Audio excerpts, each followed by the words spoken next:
Ça va? Allez. Il faudrait juste un peu.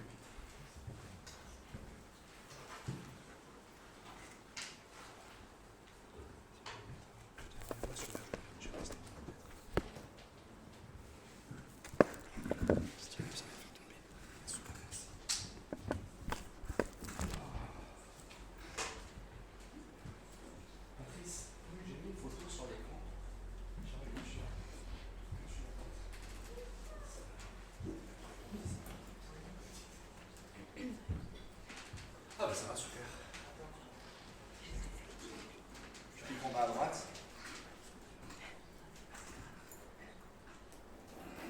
Voilà, merci. C'est bon. Un peu trop peut-être. Réduis un peu. Voilà, génial. Merci. Voilà, ce matin, il y a des choses qui ont déjà été dites dans ce que je vous ai partagé. Mais ce matin, j'aimerais parler un petit peu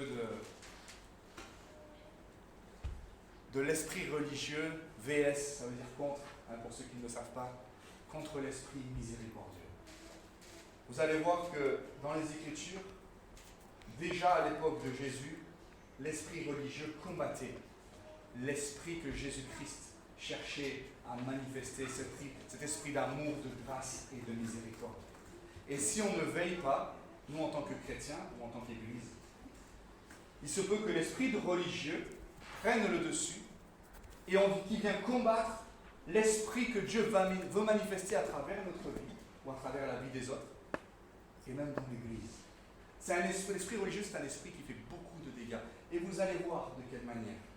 J'aimerais prendre un texte avec vous ce matin dans l'évangile de Matthieu, au chapitre 12. C'est un texte qui m'a parlé tout au long de la semaine. Et je pense que ça va vous parler aussi et que ça va vous amener à une certaine forme de réflexion. Il est dit en ce temps-là, verset 1, Jésus traversa des champs de blé un jour de sabbat. Ses disciples qui avaient faim se mirent à arracher des épis et à manger.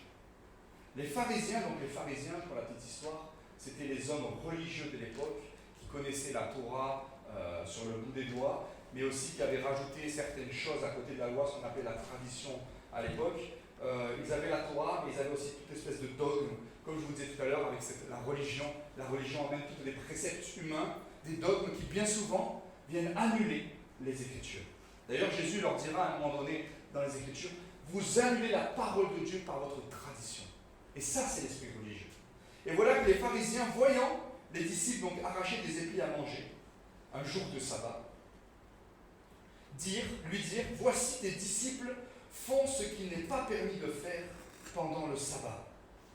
Mais Jésus leur répondit, n'avez-vous pas lu ce que fit David lorsqu'il eut faim, lui et ceux qui étaient avec lui, comment il entra dans la maison de Dieu et mangea les pains de proposition qui n'étaient permis de manger ni à lui, ni à ceux qui étaient avec lui, et qui étaient réservés aux sacrificateurs seuls. Ou n'avez-vous pas lu dans la loi que les jours de sabbat, les sacrificateurs violent le sabbat dans le temple sans se rendre coupables? Or, je vous le dis, il y a ici quelque chose de plus grand que le temple. Si vous saviez ce que signifie « je prends plaisir à la miséricorde et non au sacrifice », vous n'auriez pas condamné des innocents. Car le Fils de l'homme est maître du sabbat.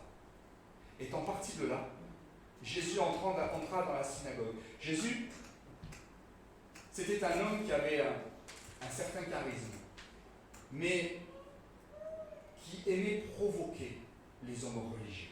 Et vous allez voir ce qu'il va faire. Étant parti de là, Jésus entra dans la synagogue. Et voici, il s'y trouvait un homme qui avait la main sèche. Ils demandèrent à Jésus, est-il permis de faire une guérison les jours de sabbat? C'était afin de pouvoir l'accuser. Il leur répondit, lequel d'entre vous, s'il n'a qu'une brebis et qu'elle tombe dans une fosse le jour du sabbat, ne la saisira pour l'en retirer? Combien un homme ne vaut-il pas plus qu'une brebis? Il est donc permis de faire du bien les jours de sabbat. Alors il dit à l'homme, étends ta main. Il l'étendit et elle devint saine comme l'autre. Un autre verset, voilà, beaucoup plus court, se trouve dans Jacques. Il est dit, la miséricorde Ces deux textes m'ont beaucoup parlé cette semaine. Et j'ai beaucoup réfléchi sur ça parce que j'ai vu dans ce texte-là, particulièrement de Matthieu, j'ai vu l'esprit religieux qui était en train de combattre l'esprit de grâce et de miséricorde que Jésus était venu manifester. L'esprit religieux, ce que j'appelle l'esprit religieux, c'est ce qui nous pousse à nous arrêter sur l'apparence des choses que nous faisons ou que nous voyons sans tenir compte des motivations du cœur. Ça, c'est l'esprit religieux. L'esprit religieux s'arrête à ce qu'il voit. Il est écrit que si tu fais ça, eh bien, voilà ce que tu mérites. Ça, c'est l'esprit religieux. L'esprit de miséricorde, c'est ce qui nous conduit avant tout à regarder au cœur, au-delà des apparences de ce qui est fait ou manifesté. Il y a une grande différence. Et Jésus, à chaque fois qu'il a eu affaire à des hommes ou des femmes, il a manifesté l'esprit de miséricorde. Et il a combattu ouvertement l'esprit religieux. Pour beaucoup de personnes, la religion consiste à faire des choses pour Dieu, à accomplir toutes sortes de rituels, à aller à l'église, à réciter des prières, etc., pensant recevoir l'approbation de Dieu ou mériter quelque chose de lui, comme peut-être une place au ciel. Vous savez, vous avez beaucoup de personnes qui pensent que, allez, si je fais ça, je sais que Dieu, au moins, il me recevra dans son ciel. Alors que tout a déjà été accompli pour que nous puissions rentrer au ciel. La religion nous place sous une forme de loi qui dit tu dois pour recevoir ou mériter quelque chose. La grâce de Dieu, elle nous dit d'abord tu crois. Il faut que tu crois. Le salut, c'est gratuit. On ne le mérite pas. Quoi qu'on fasse, nous ne méritons pas d'être sauvés. Le meilleur des meilleurs êtres humains sur cette terre ne mérite pas d'être sauvé. Parce que même le meilleur des meilleurs est pécheur devant Dieu.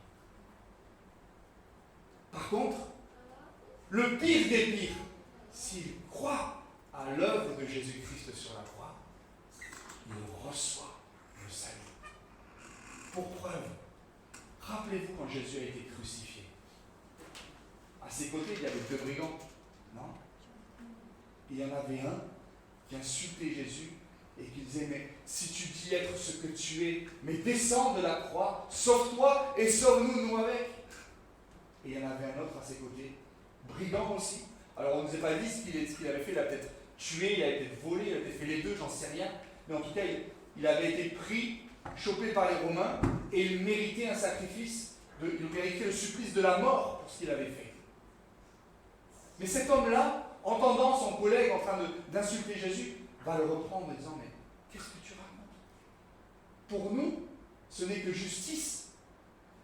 Si nous sommes là, c'est parce que nous avons fait le mal et choisi de faire le mal. Mais lui, ce Jésus, qu'est-ce qu'il a fait de mal? Pourquoi on l'a mis à mort? Et là, cet homme va se tourner vers Jésus, il va lui dire, Seigneur, souviens-toi de moi, lorsque tu entreras dans ton règne. Et vous savez ce que Jésus va lui dire? Ah ben non, en tant qu'un brigand, il n'y a plus d'espoir pour toi. Jésus va lui dire, aujourd'hui même, tu seras avec moi dans le paradis. L'esprit de grâce et de miséricorde que Jésus a manifesté, même sur la croix, en train de se vider de son sang, en train de s'étouffer. Parce que vous savez qu'un crucifié, pour qu'il meure, il souffre. Et pour abréger les souffrances, à un moment donné, les Romains prenaient un bâton et on venait briser les jambes afin que le corps puisse s'affaisser et que le crucifié meure par étouffement. Parce que des fois, la crucifixion pouvait se prolonger pendant des heures et des heures, à la vue de tous. Et Jésus a subi ça. Sauf que lui, il a été prophétisé des siècles à l'avance. Je compterai tous mes os. Ça veut dire qu'on ne me brisera pas les os. Et là, sur la croix, alors qu'on venait voir s'il était mort ou pas, on venait de briser les jambes des deux brigands. Et au moment où le Romain s'approche de lui, Jésus était mort. On n'a pas eu le temps de lui briser les jambes. Encore une prophétie qui a été accomplie à la lettre. Et ce Jésus, en train de souffrir et en train de se vider de son sang, là, il va prier son Père et il va dire une chose que nous-mêmes, nous serions peut-être incapables de faire si on nous avait mis à la place de Jésus.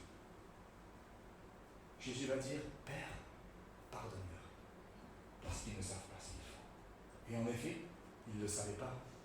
Pour eux, ils étaient en train de mettre à mort un homme qui s'est pris, un faiseur de miracles, qui s'était pris pour Jésus, pour le Fils de Dieu, parce que ce qu'il a amené sur la croix, c'est parce qu'il déclarait qu'il était Fils de Dieu. Et je vous rappelle une chose, c'est que c'est l'esprit religieux qui a mis Jésus sur la croix.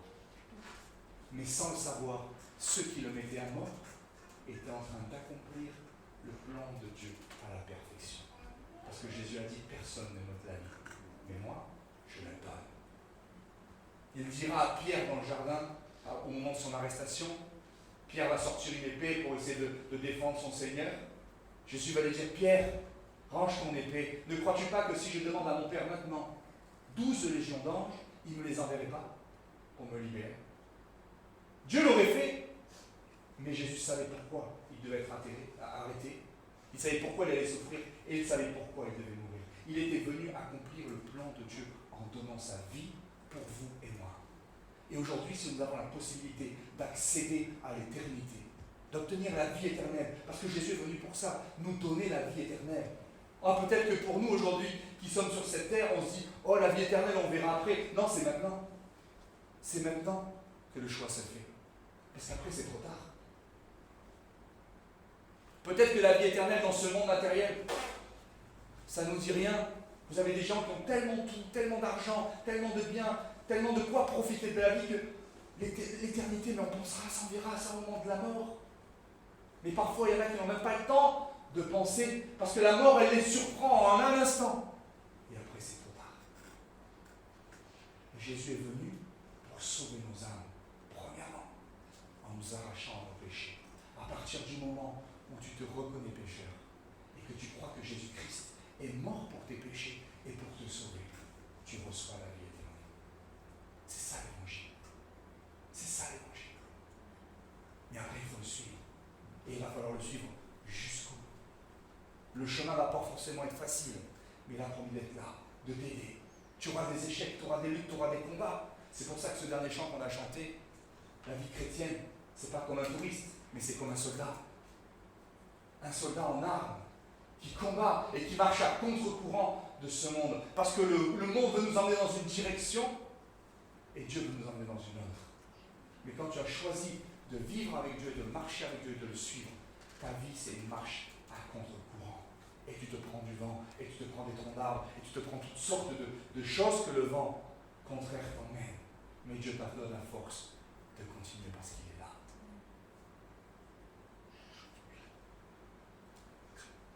L'esprit religieux combattra toujours l'esprit de miséricorde.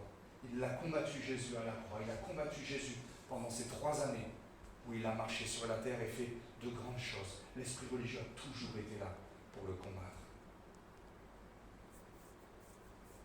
Vous savez, je vous ai cité tout à l'heure ce passage de Jacques concernant la religion sans cure et sans tâche.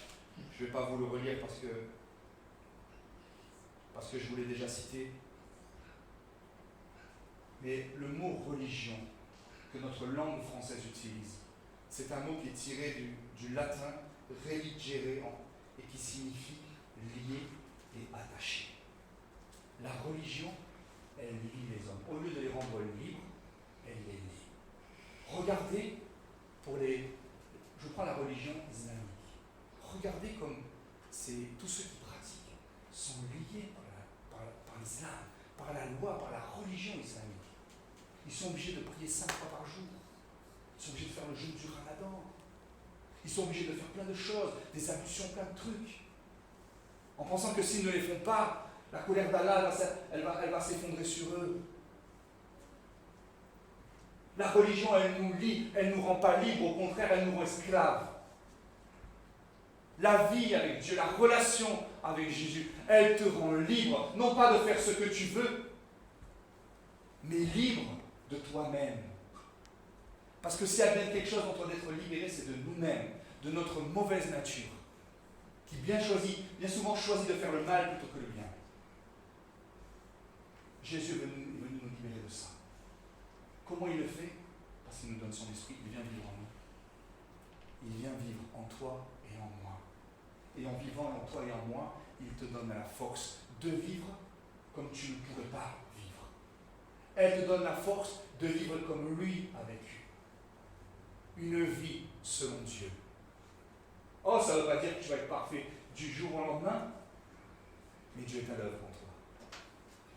Et ce que tu vivais en échec, tu le vivras en victoire.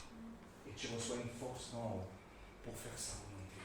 Parce que par ta propre force, tu ne peux pas y arriver. Mais avec lui, si tu le laisses vivre en toi, et si tu entretiens cette relation avec lui, Dieu te change, Dieu te transforme à l'image de son Fils. Et de l'esprit religieux, tu commences à manifester l'esprit de grâce, d'amour et de miséricorde. Vous n'avez jamais rencontré autour de vous des gens qui sont très pieux, très religieux, mais qui sont durs avec les autres? Vous en avez jamais rencontré? Je pense qu'on en a tous connu au moins un dans notre vie. Des gens qui se disent « Oh, moi je suis croyant, je crois en Dieu, je vais à l'église. » Mais quand il s'agit d'aimer son prochain ou de pardonner, il n'y a plus personne. Il n'y a plus personne. C'est là où vous voyez la différence entre quelqu'un qui vit une religion ou qui vit une relation véritable avec Jésus.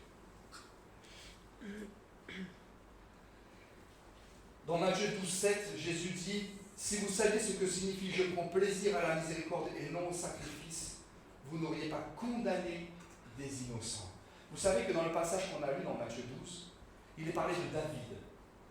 David, à un moment donné de sa vie, est rentré dans le temple. Il est allé manger avec ses amis, qu'ils n'avaient pas mangé depuis plusieurs jours. Il fuyait d'ailleurs le roi Saül qui voulait le tuer par jalousie. David est rentré dans le temple, et voilà que, parce qu'il avait faim et parce que ses amis avaient faim et qu'ils allaient tous s'écrouler de fatigue, ils vont manger les pains de proposition. Ces pains de proposition, c'était une table qu'on trouvait dans le temple. Il y avait le chandelier, il y avait l'autel où on faisait fumer les encens, etc. Et il y avait une table où il y avait 12 pains. Chaque pain représentait chaque tribu d'Israël, les 12 tribus d'Israël. Et selon la loi juive, selon la loi mosaïque, ces pains, lorsqu'on les remplaçait régulièrement, ces pains étaient destinés à nourrir uniquement les sacrificateurs. C'était une loi sacrée, nous dit l'Écriture, c'était une loi perpétuelle, et ces pains ne devaient être mangés uniquement que par les sacrificateurs. Et là, voilà que David, qui n'était pas sacrificateur, voilà qu'il va manger les pains avec ses amis. Et pourtant, la loi nous dit que David était répréhensible. Il était écrit qu'à ce moment-là, David était répréhensible. Mais Dieu en a vu autrement. Dans notre passage, David a été, innocenté complètement. Pourquoi? Parce que Dieu ne s'arrête pas aux actes. L'esprit religieux s'arrête à ce qu'il voit des autres. Et il juge les autres sur les actes. Dieu, lui, regarde avant les actes, il regarde le cœur. C'est pour ça que je vais vous dire quelque chose qui va peut-être vous choquer. Il y a des œuvres bonnes ou des actes bons que nous pouvons faire ou que d'autres font qui peuvent être désapprouvés par Dieu.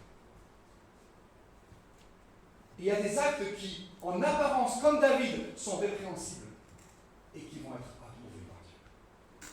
Ce qui fait la différence, c'est dans quel esprit nous agissons, quel esprit nous anime. Comment c'est possible qu'un acte bon peut être répréhensible? Parce que tu ne le fais pas avec les bonnes motivations du cœur. Je te prends un exemple. Tu as la possibilité de faire du bien à quelqu'un. Tu as la possibilité d'aider quelqu'un qui est dans le besoin. Avec quel état de cœur, et ça je vous le dis assez souvent, mais je vous le redis, quand nous faisons quelque chose, analysons, premièrement, ce qui nous motive à le faire. Parce que si tu fais les choses pour que ce soit su des autres et que tu sois vu par les autres, ça c'est un acte bon pour toi, mais que Dieu n'agréera pas. Pourquoi? Parce que tu ne le fais pas avec les bonnes motivations. Ce que ta main droite fait, que ta main gauche l'ignore. Ça veut dire que dans tout ce que nous faisons, la motivation du cœur primordiale aux yeux de Dieu. Quant à ce David qui était répréhensible parce qu'il avait fait ce qui n'était pas permis de faire, et Jésus le dit, il a fait quelque chose qui n'était pas permis, mais ce n'est pas pour autant que le jugement de Dieu est tombé. Mais Dieu a vu le cœur de David. David ne l'a pas fait pour désobéir à Dieu, il l'a fait pour répondre à un besoin urgent. Et Dieu, d'un acte qui était répréhensible, en a fait un acte qu'il a approuvé. Vous voyez la différence entre l'esprit religieux et l'esprit de miséricorde? L'esprit religieux juge et condamne ce que Dieu déclare innocent. Jésus dit, je prends plaisir à l'accorder mon sacrifice. Si vous saviez ce que signifient ces choses, vous n'auriez pas condamné des innocents.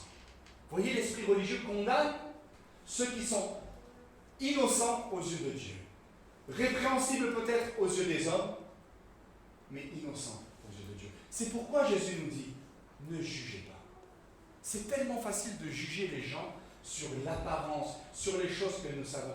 Mais est-ce que tu connais la vie? Est-ce que tu sais par où il est passé? Est-ce que tu sais pourquoi il en est là? Nous, on voit et on a tendance à juger, à parler, à condamner, à critiquer. Alors qu'on ne connaît pas le cœur. Dieu connaît le cœur. Mais nous ne connaissons pas le cœur. Et ça, c'est l'esprit religieux.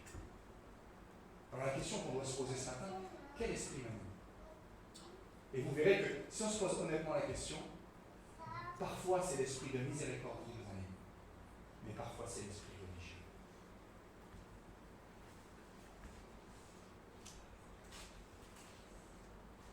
Dans Jean au chapitre 7 et verset 24,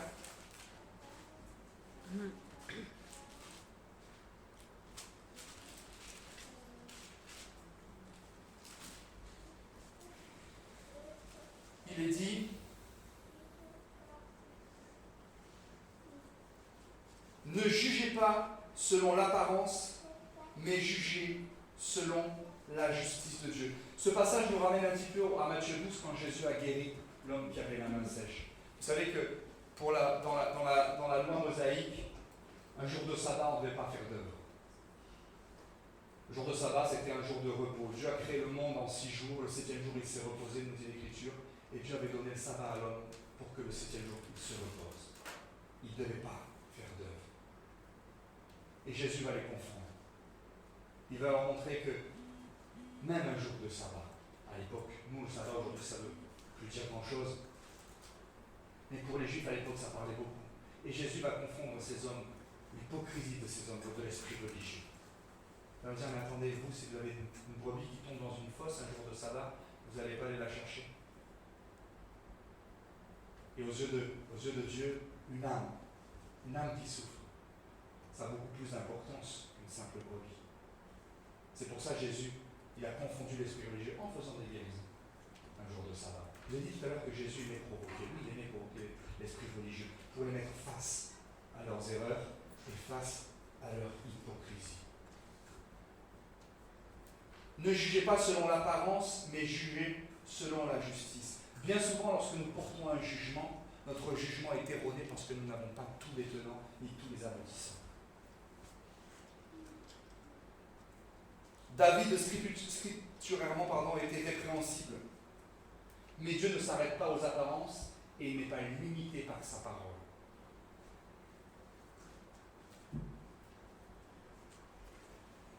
Regardez, dans Luc, ce qui est dit, Luc au chapitre 18, il est parlé de 2 hommes. De 2 hommes. Regardez, vous allez voir comme ce passage est flagrant. 2 hommes qui vont faire la même chose, qui vont au même endroit pour faire la même chose. 2 hommes qui montent au temple pour prier. L'un était pharisien, donc un homme religieux, et l'autre un publicain. Un publicain, c'était un collecteur d'impôts.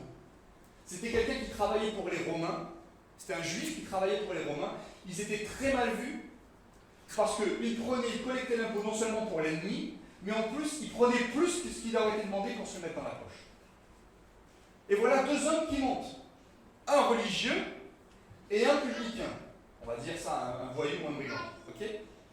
Le pharisien debout priait ainsi en lui-même. Ô Dieu, je te rends grâce de ce que je ne suis pas comme le reste des hommes qui sont ravisseurs, injustes, adultères ou même comme ce publicain. Je jeûne 2 fois la semaine. Je donne la dîme de tous mes revenus. Le publicain, lui, il se tenait à distance. Il n'osait même pas lever les yeux au ciel, mais il se frappait la poitrine en disant: oh Dieu, sois apaisé envers moi qui suis un pécheur. Je vous le dis, dira Jésus, celui-ci descendit dans sa maison justifié plutôt que l'autre. Car quiconque s'élève sera abaissé, et celui qui s'abaisse sera élevé. L'esprit religieux, il a tendance à s'auto-justifier. Moi, je suis meilleur que les autres. Non seulement il s'auto-justifie, mais en plus il dénigre les autres, il critique les autres, il rabaisse les autres. L'esprit religieux a tendance à s'élever au-dessus des autres. L'esprit de miséricorde et de grâce nous emmène au contraire à nous humilier.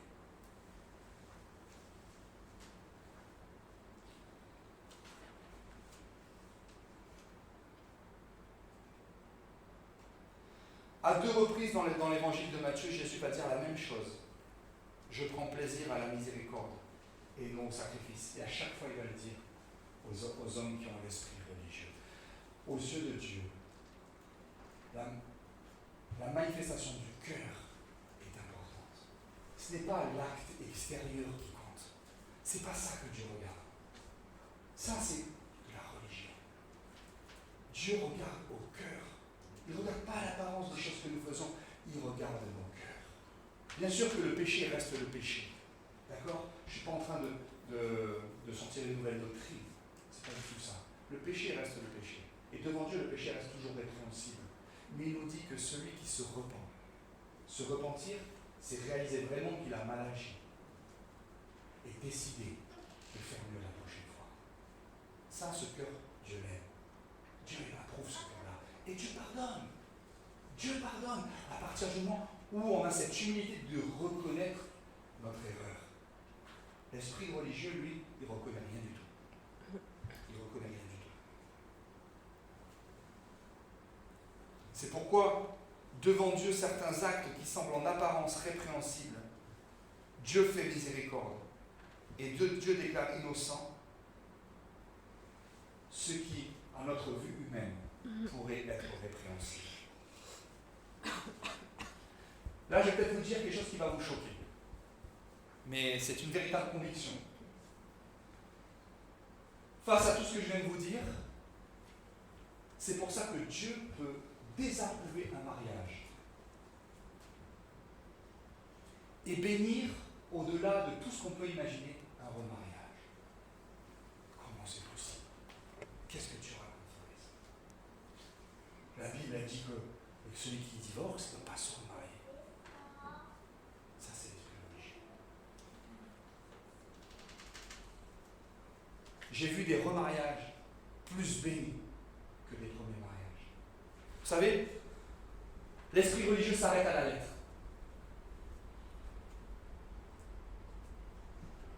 Je vous disais tout à l'heure que, en tant qu'être humain, on a tendance à juger sur l'apparence des choses. On se dit, lui ou elle a divorcé, alors à partir du moment où lui ou elle ont divorcé, elle ne peut pas se remarier parce que la Bible dit le contraire. Jésus a dit une chose. Il a dit que l'homme pourra répudier une femme, ne peut pas répudier sa femme sauf pour cause d'infidélité. Ok? Mais qu'est-ce que l'infidélité? Est-ce que ça est dans le lit dans une autre personne? Est-ce que c'est juste ça? Vous savez que l'infidélité, c'est l'infidélité au cœur du mariage. Quand un homme bat sa femme, quand un homme maltraite sa femme, l'humilie, ou quand une femme néglige son mari, ou quand une femme ne s'occupe pas de son mari, pensez-vous que Dieu approuve ce genre de mariage? C'est une véritable question que je pose. Dieu peut bénir un remariage, parce que Dieu ne regarde pas aux apparences, mais il regarde au cœur. Je sais qu'en disant ça, peut-être que je vais me faire des ennemis, mais c'est pas grave, c'est ma conviction.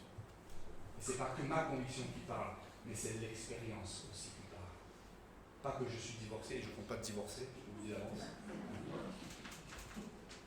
Mais de ce que j'ai pu voir autour de moi. Le mariage n'a pas été donné pour qu'on soit enfermé dans un système où on doit souffrir. Un mariage, c'est à deux. Quand il y en a un des deux qui refuse de remplir son rôle véritablement, le cœur du mariage est trahi. Après, charge à chacun de prier et de voir la volonté de Dieu. Mais ne me dites pas que Dieu ne peut pas bénir un remariage. Parce que comme je vous l'ai dit, David était répréhensible. Il aurait dû être châtié pour ce qu'il a fait. Mais malgré tout, Dieu a approuvé. Voyez que Dieu n'est pas lié par sa parole. Dieu est au-dessus de sa parole. Parce que Dieu regarde, non pas ce qui est écrit, regarde d'abord au cœur. Et un jour, un serviteur de Dieu m'a dit, et cette parole que je garde profondément, il me dit, Fabrice, n'oublie pas une chose, on est au service de la miséricorde avant de la lettre. Pourquoi? Parce que la lettre, elle peut tuer. Mais l'esprit, lui, il donne la vie. Amen. Ça ne veut pas dire que la parole de Dieu est caduque, non. Mais c'est parce que la lettre, elle marche avec l'esprit. La lettre, elle marche avec l'esprit. Et avec la lettre, on peut tuer quelqu'un. Et par contre, avec la même lettre, tu peux donner la vie, si tu le donnes avec le bon esprit.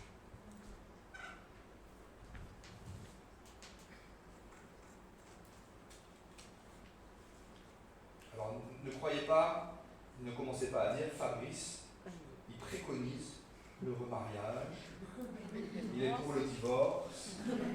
D'accord ? Ne pensez pas ça parce que c'est pas vrai. Mais j'essaye toujours de ramener l'équilibre au niveau des Écritures, mais au niveau du cœur de Dieu. Je découvre, comment dire, ça fait 30 ans maintenant que je suis au Seigneur, quand je l'ai connu, j'avais 15 ans. Aujourd'hui, j'en ai 45, bientôt 46. Et je peux vous dire que... Pardon ? Oui. Je peux vous dire une chose, c'est que en 30 ans, ma conception de Dieu a évolué et a changé. Et ce qui compte, frères et sœurs, je préfère en savoir moins sur les Écritures, mais connaître plus son cœur. Parce que ceux qui connaissent beaucoup les Écritures, mais qui connaissent peu son cœur, ceux-là sont dangereux. Ça ne veut pas dire qu'il faut se passer des Écritures. Non, l'Écriture, il faut la connaître. Mais il faut la lire en ayant connaissance et révélation du cœur de Dieu. Or, on a tellement à découvrir du cœur de Dieu. Mais ce que je sais de mon Dieu, c'est que c'est un cœur d'amour et de miséricorde.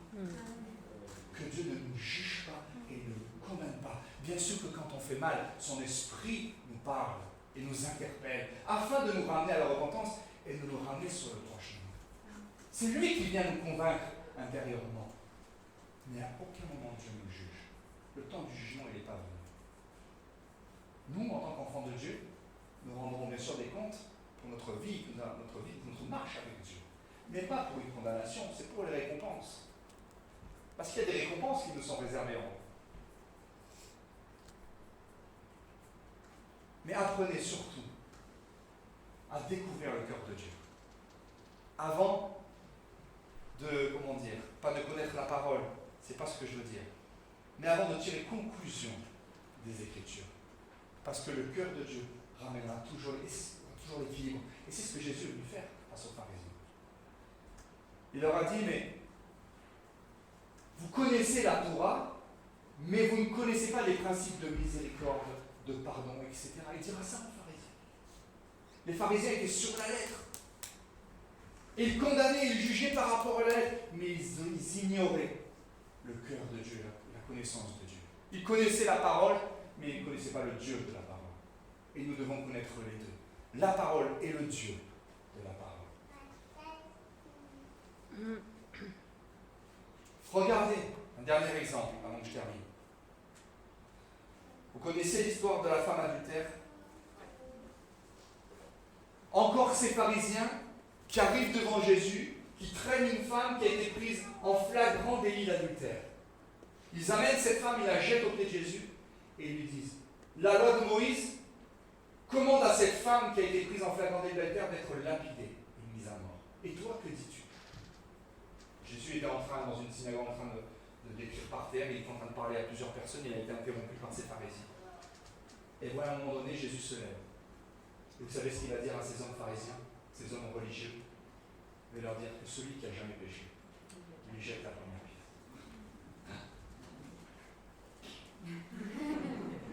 La Bible nous dit que du plus vieux jusqu'au plus jeune, ils sont partis. Et Jésus se tourne vers cette femme, il lui dit, mais où sont ceux qui t'accusaient? Il n'y a plus personne? La femme regarde autour d'elle, elle dit non, c'est rien. Et vous savez ce que lui dit Jésus? C'est pas bien ce que tu as fait quand même. Il va lui dire, non non plus, je te condamne pas. Par contre, va et ne pêche pas. Et moi, ce qui m'a interpellé quand j'ai lu ce passage hier, c'est que cette femme, à aucun moment, elle a demandé pardon à son Seigneur. À aucun moment. Mais Jésus, au-delà des apparences, il va lui faire grâce. Il va manifester.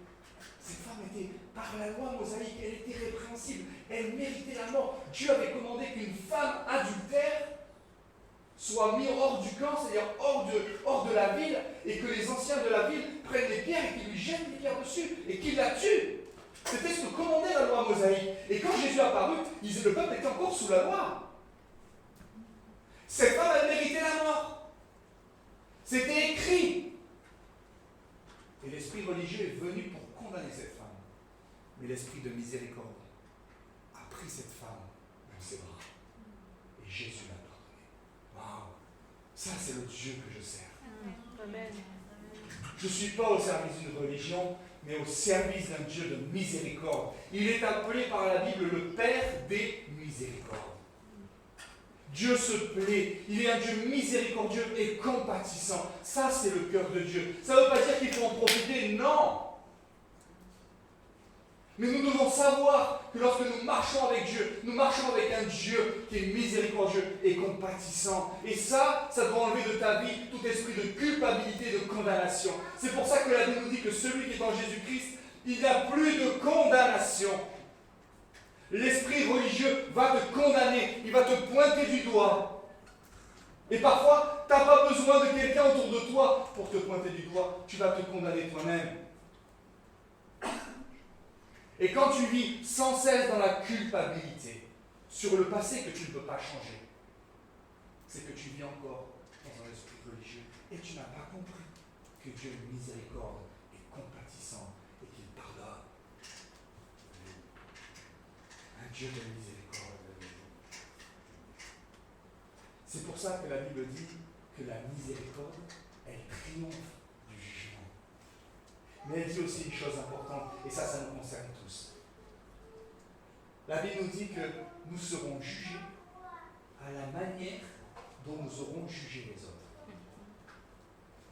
À la mesure dont tu auras mesuré les autres. Si ton jugement vis-à-vis des autres a toujours été un jugement dur, lorsque toi, tu passeras devant Dieu, je serai dur avec toi. Par contre, si pendant ta vie, tu as exercé la miséricorde pour ceux qui t'ont fait du mal ou pour d'autres choses, si tu as eu un cœur de miséricorde et de grâce et de pardon vis-à-vis des autres, lorsque tu paraîtras devant lui, tu seras accueilli avec miséricorde et grâce. Parce que ça, c'est mon Dieu. Ça, c'est mon Dieu. Alors, je finirai en me posant cette question. Vous qui croyez en Dieu, qui c'est qui ne croit pas en Dieu ici? Je pense que si tout le monde est là, je pense que d'une façon ou d'une autre, on croit tous en Dieu. D'accord? Quel esprit vous anime et nous anime envers les autres? Est-ce que vous êtes animé par un esprit qui juge et qui condamne facilement les autres, qui aussi les critique? Ça, c'est l'esprit religieux. Ou est-ce que, avant de juger, bien qu'on ne devrait pas juger, tu as d'abord miséricorde et compassion et amour vis-à-vis de l'autre. Même si tu vois l'autre faire le mal, quelle est ton attitude? Oh, ce qu'il fait, c'est pas bien. Ou est-ce que ton cœur, qui est un cœur de miséricorde, voyant le mal, va commencer à prier pour lui, en disant Seigneur, aie pitié de lui. Parle à son cœur, change son cœur et ramène-le dans la voie droite. Ça, c'est le cœur de miséricorde. L'esprit religieux, lui, va pointer du doigt. Il va dire c'est pas bien, c'est malheureux à toi, mais tu vas aller à l'envers.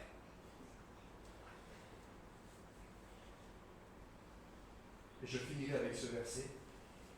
Dans Jacques 2,13, il est dit le jugement est sans miséricorde pour qui n'a pas fait miséricorde.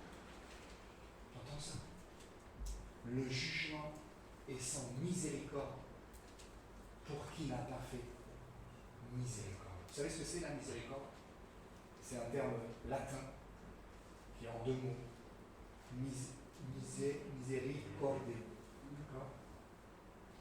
C'est le cœur qui est touché par la misère de l'autre. Et la misère sous toutes ses formes. Et Dieu, il est animé par ce cœur-là. Il est un Dieu de miséricorde. Son cœur, lorsqu'il voit l'être humain, il n'est pas en train de le regarder avec des flammes de feu pour le détruire. Son cœur saigne. Quand il voit une créature dans le péché, son cœur saigne parce qu'il sait quel prix son fils a payé à la croix pour que cette créature soit sauvée et sortie de sa vie. Quand il voit des hommes qui se plaisent dans le péché, qui se vautrent dans le péché, le cœur de Dieu pleure parce qu'il connaît le prix que son fils a payé. Viendra un temps où Dieu jugera le monde. Mais aujourd'hui, c'est le temps de la grâce. Jésus est venu et la Bible nous dit qu'il a publié un temps de grâce. Et nous sommes encore sous ce temps de grâce. Un temps de grâce, c'est-à-dire que Dieu veut amener et accorder sa faveur à des personnes qui ne le méritent pas. Une grâce, c'est ça. Un prisonnier qui est gracié, c'est quelqu'un à qui on lui donne la liberté alors qu'il ne la mérite pas. Vous connaissez la grâce présidentielle. Dieu fait ça. Et il le fait avec tous ceux qui reconnaissent leur erreur et leur exemple. La grâce et la miséricorde, c'est ça que Dieu manifeste. Et c'est ce qu'il nous demande à nous, en tant que croyants, de manifester. Amen. Et c'est là où vous ferez la différence dans votre sphère d'influence, parmi vos familles, parmi vos amis, vos collègues de travail. C'est là où vous ferez la différence. Parce que les gens verront un Dieu miséricordieux à travers vous. Et ne verront pas un Dieu qui les juge. Parce que vous êtes la vitrine de Dieu. Et si vous êtes constamment en train de juger vos collègues, vos amis, vos familles, parce qu'ils font ceci, parce qu'ils font cela, vous leur donnez une image de Dieu qui est fausse. Vous leur mentez quelque part. Et vous les éloignez de Dieu. Alors que vous devez avant tout leur manifester un cœur d'amour, de miséricorde, de compassion et de pardon pour les amener à Dieu. C'est ce que je vous disais il n'y a pas très bien longtemps quand vous parlez à quelqu'un. Actuellement, je parle, justement, je vous ai dit, je parle régulièrement avec une jeune femme là devant nous. On se voit entre midi et 2 sur le bord de la plage de la Fabière et on prend la Bible et on parle. Une jeune femme qui a faim et soif de Dieu. Et je connais sa vie, elle m'en a parlé. Mais à aucun moment, elle a dit à son ami, mais ce qui me fait bizarre, c'est que Fabrice, ne juge pas. Mais je ne suis pas là pour juger ce soir. Et je sais que ça lui donne l'image d'un Dieu qui l'aime. Je lui ai expliqué, Dieu ne te juge pas, mais il t'aime et il veut t'amener à changer de vie parce qu'il t'aime. C'est pas parce qu'il risque de te détruire. Non, c'est pas ça. C'est parce que Dieu t'aime qu'il veut t'amener à changer de manière de vivre. Et c'est son amour. Parce que le prix a été tellement immense que Jésus a payé qu'on n'a pas le droit de rester dans une vie de péché. On n'a pas le droit. Jésus a payé le prix cher. Et je peux vous dire que cette femme a eu une vie assez particulière. Bon, il y a pire, franchement, j'ai vu pire. Mais quand même, il n'y a aucun moment, Jésus ne n'a pas jugé cette femme adultère. À aucun moment. Elle dit, moi je te condamne. Et par contre, femme, redonnez ça aussi. Là, et le péché. Amen. On peut prier. Seigneur, merci pour ta parole. Elle est vérité, ta parole, Seigneur. Et je sais que bien souvent, elle nous remet en question. Elle ébranle, Seigneur, parfois certaines convictions dans nos vies qui ne sont pas forcément les bonnes. Et tu viens et toi, tu ajustes dans nos vies par ta parole. Et tu nous révèles ton cœur. Et je te remercie, Seigneur, de révéler encore plus ton cœur à mes frères et sœurs. Comme je te demande de révéler ton cœur, Seigneur, de me révéler toujours plus ton cœur. Je veux te connaître plus. Afin d'avoir une image toujours plus juste de toi. Pour parler vraiment de toi le mieux possible. Je ne veux pas déformer ton image. Je veux parler de toi tel que tu es. Et pour ça, j'ai besoin encore plus de te connaître. Merci en tout cas pour ce cœur de miséricorde qui est le tien. Et je te prie, oh Dieu, de déverser ton cœur dans nos cœurs. Afin que là où nous allons, partout, Seigneur, où nous allons, que nous puissions manifester ton cœur de miséricorde. Père, au nom de Jésus-Christ, je te remercie pour ta parole. Travaille nos cœurs et change nos vies. Au nom de Jésus-Christ. Amen. Amen. On finit avec un chant.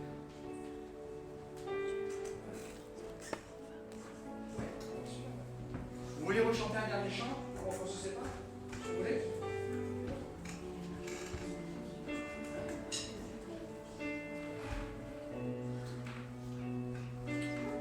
Si vous voulez pas, vous le dites. Hein?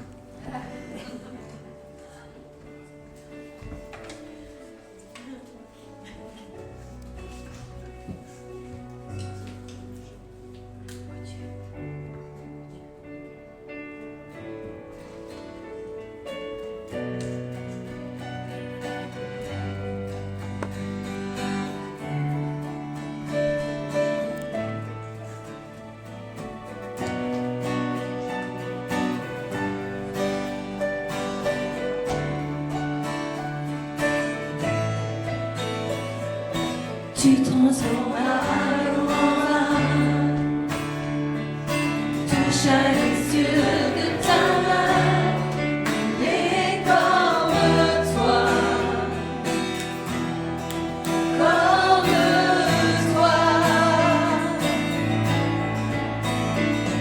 dans nos ténèbres tu brilles, tu nous redonnes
la vie.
s'approcher de la table et on va prendre le pain et le vin. Comme il nous l'a commandé, faites ceci en mémoire de moi, jusqu'à ce que je vienne. Parce que ça aussi, il y a un grand discours là-dessus. Vous savez que Jésus revient. Est-ce que vous le savez? Il l'a annoncé.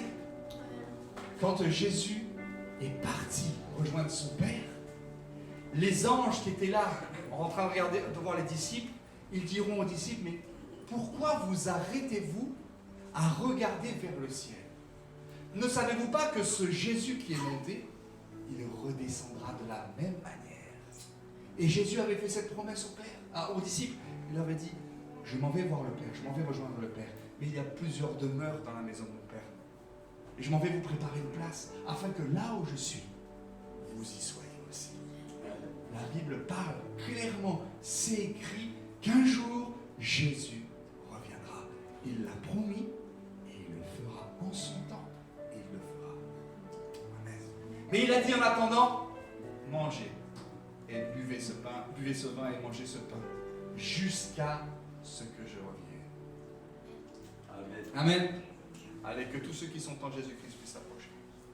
Oui, on va le faire par famille, là. Hein, parce que pour éviter qu'il y ait de l'attroupement, allez-y, commencez. Ouais, voilà, par ce côté-là, à la rigueur.